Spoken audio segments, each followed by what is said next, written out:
Okay, welcome to the main audio for emotional mastery. So let's talk about emotional mastery in more detail now. How can you manage your emotions? How can you control? I don't like the word control, but let's just say manage your emotions so that you feel better and stronger while you're learning English. So it's easy to say that, oh, feel good when you're learning English. But unfortunately, a lot of people feel bad when they're learning English. A lot of people feel bored.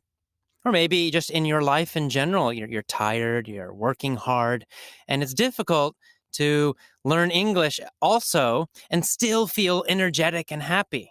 So we have to learn some techniques, some methods to manage our emotions, to make sure our emotions are feeling strong while we're learning. And remember, again, that emotion and psychology are 80% of success. And a lot of people talk about this in the academic world. Dr. Stephen Crash, and again, he's the top expert on language acquisition, language learning, and language education. And he talks about this idea of non-linguistic factors, which basically means psychological and emotional factors, that they're more important than the method you're using. Tony Robbins, the famous peak performance coach, talks about this as well. He says directly, success comes from emotion. 80% of success is emotion. The other 20% is the method. It's how you do it. So we've got to master our emotions to master English. How are you going to do that? Let's talk about that now. There are two keys to emotional mastery. One is your physiology. Again, it's your body, how you use and manage your body. And the second is your focus, your mental focus. Now, a lot of this comes from, again, Tony Robbins and Joe Vitale and some other peak performance coaches. So I'm using their information and I'm applying it. I'm focusing it on this process of learning English. And how can you take those ideas and use them to increase your English learning power so you learn faster, so that you speak better. So again, we have two ways to manage our emotions. One is physiology through the body, and the other is through focus, mental focus, what you think about again and again and again. In this lesson, we're going to talk about physiology, managing physiology. So this is an easy way to change your emotional state. So let's imagine that you are tired. You've gone to work. You've worked a very long day. You're tired, and you're thinking, I don't want to study English. How can you change that feeling? Well, you can try to talk to yourself. Oh, I should study. I should feel better. But usually that doesn't work, right? Usually you still feel tired. What you have to do is start with your body. Change your body. What does your body look like when you're tired? Usually your shoulders are going to be forward. Is your head going to be up or is your head going to be down? Well, usually when you're tired, your head's going to be a little bit down. Your chin will be kind of down. What about your face? Will you have a big smile on your face or will your face be kind of loose? Well, it's usually going to be more loose, right? You're not usually smiling big when you feel tired. And your eyes, where are your eyes looking usually when you're tired? Again, down. So the whole body tends to be forward and down when you feel tired. So an easy, very simple way to change how you feel, how you physically feel, your emotion and in your body is to just make small changes in the way you're using your body. Try it now.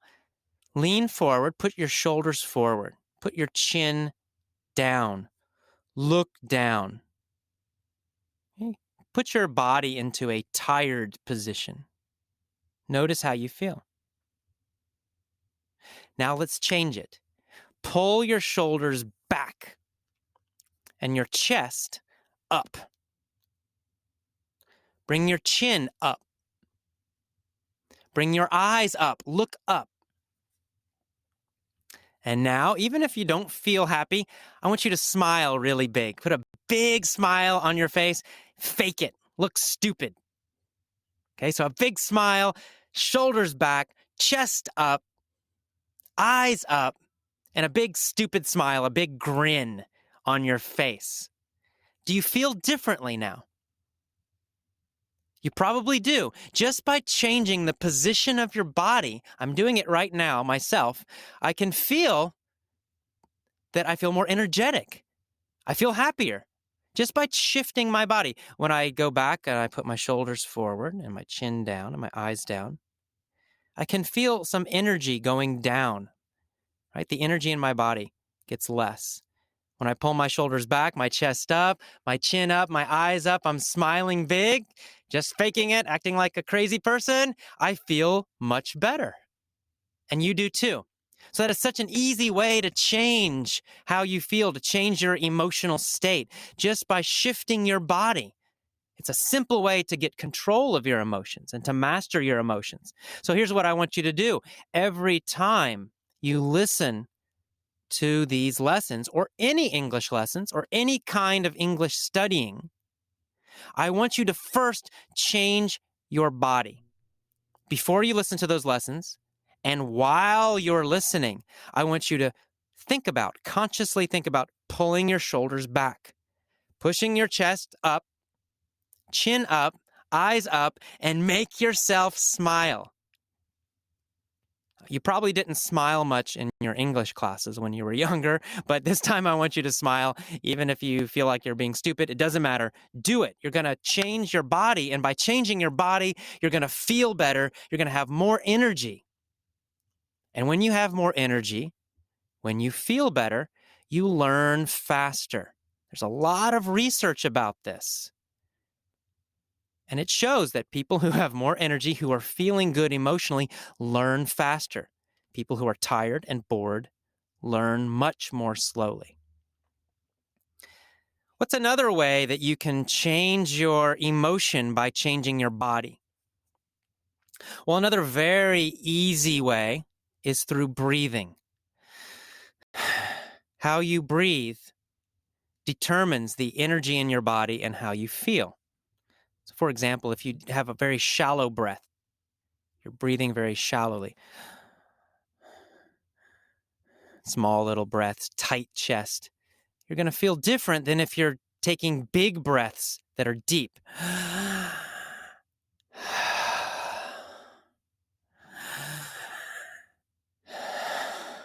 That was just 2 breaths. Already I can feel in my body a lot more energy. So taking deep breaths, it's such a simple way, and yet it's very powerful. That's why in a lot of spiritual traditions, in Buddhism, for example, and also in martial arts, in sports, you find that they will focus on breathing. They will tell their students to breathe more deeply. They have a very kind of controlled way of breathing because they know by breathing very deeply, they can change their emotional state and their physical state, increase their energy, increase the aliveness in their brain, the alertness in their brain. So this is another thing I want you to do before you learn English, any kind of studying, these lessons or a book, anything. I want you to focus on breathing deeply. Maybe just 2 minutes. For 2 minutes, I want you to take deep breaths. Hold it for maybe 2, 3, 4 seconds, and then let it out. And do it again. Hold it. And breathe out. And again, and again. 1 or 2 minutes, deep breathing. Of course, at the same time, remember, you're changing how your body is moving and how you're sitting. You're changing your posture. Of course, posture means body position. So you're going to have a strong posture. It means you're going to have the shoulders back, your chin up, your eyes up, chest out. That's number 1. And then number 2, you're going to breathe deeply. Hold and out. And again, so again, strong posture, shoulders back, chin up, eyes up, and then deep breathing. Do this for 1 or 2 minutes every time before you study English. I know it seems crazy. It seems so simple, and yet it will totally change the way you feel while you're learning. Because you will feel differently, you will learn differently. Just this simple technique can increase your learning by 2 or 3 times, 2 or 3 times faster, because your brain will be awake when you're listening to English. When you're bored, when you're tired, your brain is half asleep. You're just not learning efficiently. When you're breathing deeply and your body is in a strong posture, you feel better and you learn faster. Of course, the next factor we already talked about a little bit is your face. You got to control your face. Why? Because your face shows emotion. But your face also can create emotion just by smiling big, pretending, looking like a stupid person. It doesn't matter. Just by faking it, just by making yourself smile big, you'll actually change your emotion. You'll change your feeling. It's very hard to feel depressed and tired when you have a big smile, even if you're forcing the smile. So that's another thing I want you to do. Everyone on the train will think you're crazy while you're listening to Effortless English, but I want you to have a big smile every time while you're listening to the lessons. Right now, do it. So you're going to have strong posture. You're going to breathe deeply. And you're going to smile big every time before, during, and after your English lessons. What's another way we can control our physiology and therefore influence our emotional state? Well, another thing about the body is the body likes to move. So we're going to talk about movement. You're going to have a strong posture. You're going to breathe deeply. You're going to have a big grin on your face, smiling, and then you're going to move. Because movement creates energy, and energy wakes up your body so that you learn faster. I mentioned this in the introduction a little bit. We're going to talk about it more now in detail. You should always be moving your body while you're learning English. This is the opposite of everything you learned in school. In school, they told you, don't move. Sit in your chair. Right? So, yeah, well, you're sitting in your chair, and what happened? Your body became stiff. You became tired. You're bored.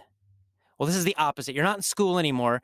You're learning independently. It means you're in control now. And so I want you to do the opposite of what happened in school. I want you to move your body every time you're learning English. This can be very simple. If you're sitting in a train, okay, it's hard to walk around. So you could just stretch your body.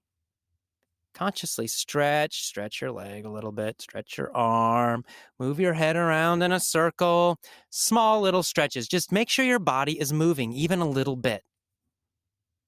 Even better is to go for a walk. You have an iPod, you're listening to the lessons, get outside. Walk on the street, walk in the country, walk in the woods. Doesn't matter. Get out and walk. Move that body. Keep your posture strong while you're walking, shoulders back, chin up, eyes up, chest up. Breathe deeply while you walk. And of course, smile big while you're walking. Everyone will think you're crazy. It doesn't matter. Use this system. I promise you, you're going to have a totally different experience while you're learning English. Nothing like the schools you went to before. So it's very important. If you want to, if you love to exercise, you can run while you're learning English. Put on your running shoes, get some exercise in your body at the same time that you're learning. You can do two things at the same time. So walk or run, keep that body moving at the same time, always. It's going to keep energy coming into your body, flowing into your body. That wakes up your brain, and that makes you learn so much faster. Another idea is go to the gym. You can go to the gym, bring your iPod again, and work out, lift weights, or do whatever you do at the gym. Again, you're using your body, engaging your body at the same time. Okay, so let me just review very quickly how you're going to use physiology to master your emotions. Number 1, posture. Shoulders back, chin up, eyes up, chest up. Number 2, breathing. Deep, deep breathing. Number 3, your face. A big smile every time you're learning English. Even if you feel terrible, I don't care. Smile big while you're listening to these lessons. And then finally, number 4, movement. You're always going to be moving your body somehow. If you're in your car, if you're in the train or the bus, you're going to maybe make small movements. But ideally, the best thing to do is to be outside walking, moving that body, or in the gym, or even running. So you're going to change your physiology. Now, what happens if after maybe 20 minutes, 30 minutes, you start to feel tired again? You're listening to the lesson and you're starting to get a little bored. Oh, AJ keeps talking. Oh, God. Oh, I'm getting bored with this. Well, you can just quit. That's what most people do, but don't do that. What you need to do is just wake your body up again. So pause. Pause that lesson. Stop. Give yourself a little break. Change. Listen to some exciting, fun music again. Get up, dance around, move, smile big, get your posture stronger again. Breathe more deeply. Wake up your body, maybe for 5 minutes. And then back to the lesson again. Do this every time. Anytime during a lesson you start to feel tired or bored, just pause, take a break, a 5-minute break, and wake up your body. So anytime during a mini story, during a main article, during a vocabulary lesson, it doesn't matter. Pause anytime you feel your energy going down.